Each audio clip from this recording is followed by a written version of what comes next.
Chapter 16, Hazel, Thursday, May 11th. Lost a heart again. The spellbook is missing. I found it, I need it, and now it's lost. It was on the table when Olive went home yesterday. We looked through it again, me and Rowan and Ivy. We read all the list of offerings, the prayers of St. Anthony and St. Jude. We touched all the trinkets stuck to the pages. Then we got up to make dinner, and it disappeared. Ivy and Rowan say they didn't take it, but one of them must have. It couldn't have just vanished by itself. It's all I can think about, and I nearly smashed like 5 glasses at work. Mag snaps at me and sends me on my break early. I grab my cigarettes and help myself to a bottle of beer on the way out. No one will ever know. When I get outside, there's somebody crying at the corner of the parking lot. They're back to the fence where I chained my bike. At first, I keep my distance. Crying makes me kind of uncomfortable, especially crying girls. And it is a girl. I can see that as I come closer. She's hunched over and doing that crying into the knees thing. Her hair's long, wild, and black. The ends of it trail on the concrete. She's wearing a blue uniform, school uniform, with the skirt stapled at least 3 inches shorter than would have been allowed in my old school. But that makes sense because of the weird stuffy heat and the fact that she has great legs. Her shirt sleeves are rolled up and she moves to rub her eyes. I see that there's something written in marker on her arm. That's what makes me stop and talk to her. I stand awkwardly in front of the girl and say, "Are you okay?" Then I change it to, "Obviously you're not, because otherwise you wouldn't be crying, but it's just not socially acceptable to go up to a complete stranger and say, 'Hey, tell me why you're crying,' you know?"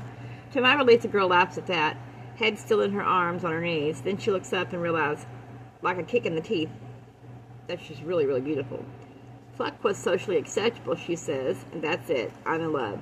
Uninvited, I sit on the curb beside her and take out my cigarettes. I offer her one and she waves it away, so I put the packet back in my pocket. "So hey," I say, "tell me why you're crying." She takes a breath and swipes the tears away from the palm of her hand. Watery black streaks her cheeks. "Waterproof eyeliner," she says. "My kingdom for waterproof eyeliner."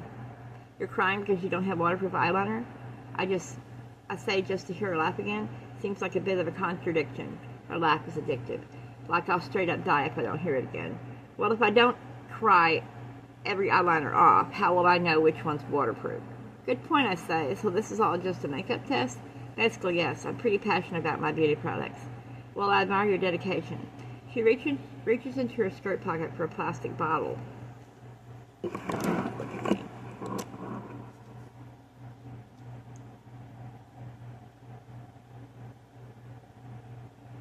She unscrews the lid, lifts off a little wand, and blows a bunch of bubbles over the parking lot. When she exhales, her shoulders drop slightly and she's relieved. "I quit smoking," she explains when she notices me looking. "This helps my cravings." "Right. You go ahead, though, if you're having one. I like the smell." I light a cigarette while she blows her nose. She takes out a little mirror and rubs at the makeup under her eyes. When I cry, I look like shit. My skin looks like it's been scrubbed with a stone, and I get red blotches around my nostrils. This girl manages to look the way crying girls do in films. Red eyes and puffed lips and no blotches. "What's your name?"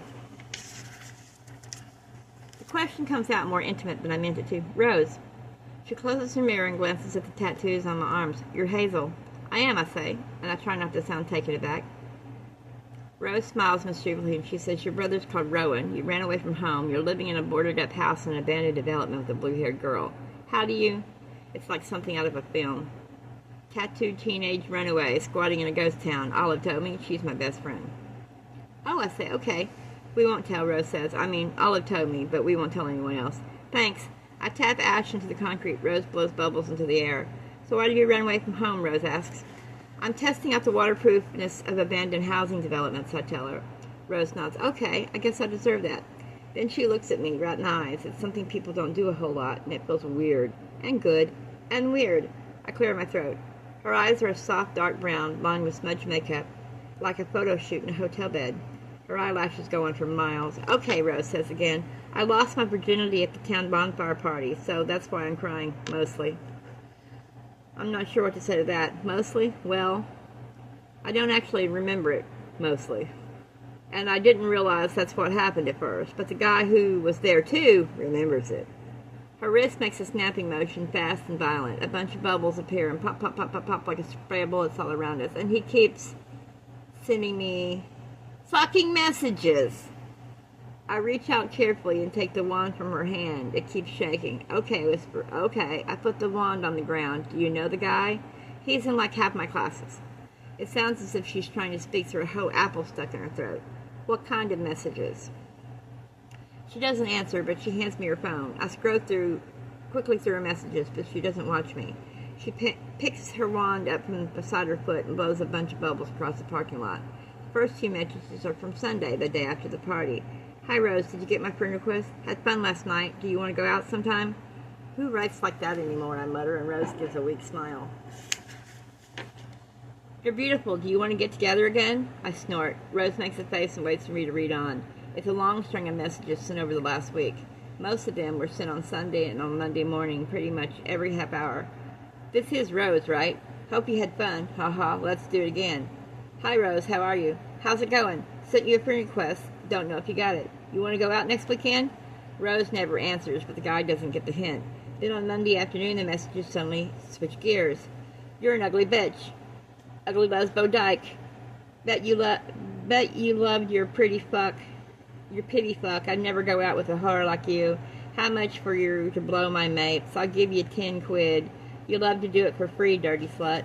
And it goes on and on. Some of the messages have pictures. I give Rose back her phone, holding it like there's something rotten in there.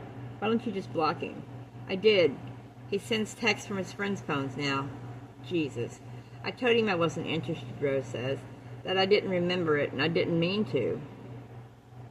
She breaks off and shakes her head. He didn't take it well.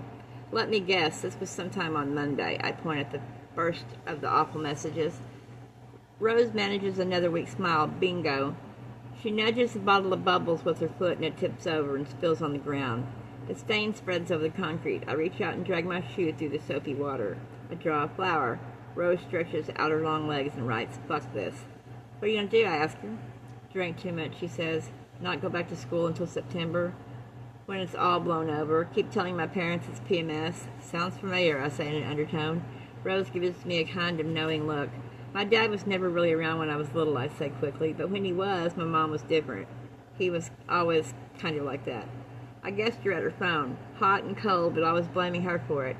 I'd tell you to go to the police, except I know firsthand they can't do shit. Even if they're nice about it, they'll just say there's no proof. I kind of expect Rose to get upset, but instead she nods like that's something she already knows.